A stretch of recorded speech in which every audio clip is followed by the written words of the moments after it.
I do think it's a cool experiment. Oh, he's so cute! Yeah, they're macroinvertebrates. You get to see how everything sort of relies on each other to live. This is my favorite little book. I think he's my favorite too.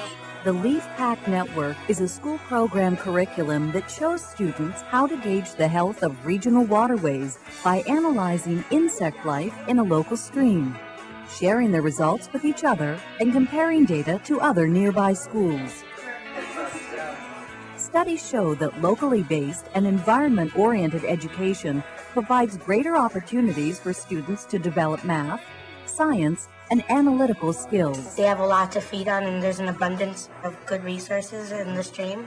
The Leaf Pack experiment has allowed the Stroud Water Research Center to work in partnership with Riverkeeper and Hudson Basin River Watch in promoting good science education in watersheds in New York as well as Pennsylvania. What I love about the Leaf Pack experiment is it takes the learning out of the classroom and into the field, where kids can start to learn about how environmental issues directly affect their communities. One of the missions of Riverkeeper from the beginning is to remind the public that they own this waterway. You own the Hudson River and all the streams going into it. For most of the public, it's the biggest thing they're ever going to own. And one of the things that we try to do with the Leaf Pack is to re-educate the public and say, wait a second, this belongs to you. These three organizations, dedicated to protecting our water quality, are implementing the Leaf Pack Network in schools across our region. Our hope as Hudson Basin River Watch is to be a pilot for the Leaf Pack experiment to expand nationally and throughout the world. The Leaf Pack experiment is an excellent educational tool because it takes kids to their local stream, introduces them to the importance of water quality, and then it helps them make the connection to the whole watershed. Watersheds are parts of the landscape that direct streams, rainwater, and snowmelt to larger bodies of water, such as rivers or lakes. A watershed can be as small as a neighborhood or large enough to extend across states or even countries.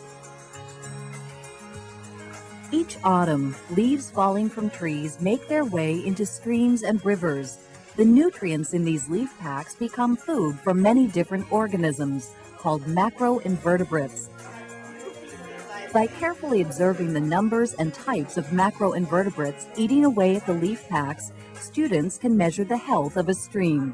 Here's how the experiment works. With the leaf pack system, what we're going to do is actually leave packs of leaves in the stream for a prolonged period, let's say 3 weeks, and then come back after 3 weeks and see which macroinvertebrates use the leaves for food. Anybody know what this is? It's a miniature microscope. Okay, it's a miniature microscope. Why would we need a miniature microscope? Why might that come in handy? Macroinvertebrates. So if we have a macroinvertebrate in here, and we want to look at it, we can tell the difference between a stonefly and a mayfly. Now, if you look down here, this is the leaf pack right here. You basically take the net, and you get dry leaves that have no color, that from like last year, and you pack them in. And you have to make sure that you get 20 grams. Now exactly at 20. You twist up the top, and you tie about 4 feet of yellow string around. Okay, let's drop it in. And you sort of secure it, just branch or something. 3 weeks later, the students retrieve the leaf packs and bring them back to their classrooms. The process that's taking place right now is really the fun part. There's kind of a mystery going on in the stream. The kids get the leaf packs, bring them back to the classroom, and you can't see anything but leaves. But once you empty the leaf pack into the trays and you begin separating them, all of a sudden you start seeing things moving. I got another hover mighty. Yeah. Those are the macroinvertebrates that we're trying to study. Very well. That gets their attention. As soon as they begin to see something moving, the lesson is on. This is what stoneflies look like. And this looks like a fully grown stonefly because it has all its markings. We identify them all and group them according to their taxa 1, taxa 2, and taxa 3. According to their classification and the number of insects in each one, we can't say how clean or how polluted the stream will be. They've learned something new. They've been out to the stream to experience it. They're back in the classroom. So there's complete ownership that takes place in the lesson. And that's what makes the whole process work. Very exciting.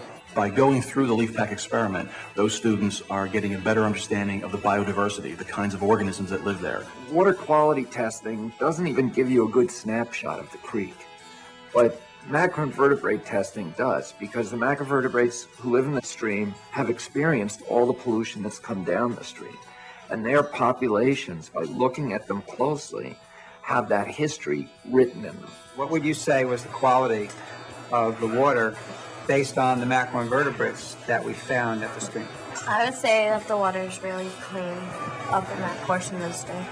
Why would that be the case? Yes. Because there was more taxa 1 than any, and there was absolutely no taxa 3 found. Okay. 1 caddisfly larva. They share that information on the internet with other investigating schools and really share that information with the world. Asking those questions, seeking the information, gathering the data, doing the analysis on those data, and then sharing that information. It's really authentic science. We're much more involved and enthusiastic and interested in what goes on now. You know, you can fall asleep reading a textbook, but when you have your hands on bugs and you're identifying them, I think it's a lot of fun. It's a really great learning experience.